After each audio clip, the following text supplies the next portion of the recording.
right. So, inasmuch as we're answerable throughout all of time for the consequences of our actions, not out of fear, not out of superstition, not out of being brainwashed, but out of free choice. We own the dignity and greatness of our own reality. We give it the respect that it is due.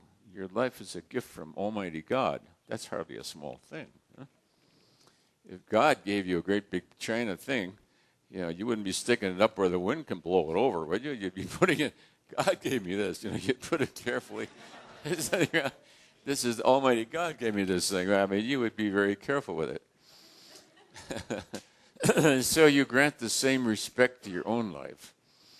And intrinsically, I know the worth of others, and I see that their weakness, the weakness to make money, the pleasure in maligning other people, the pleasure in maligning people, that's what they get off on. They get sort of a gleesome joy out of wickedness for its own sake. Wickedness for its own sake.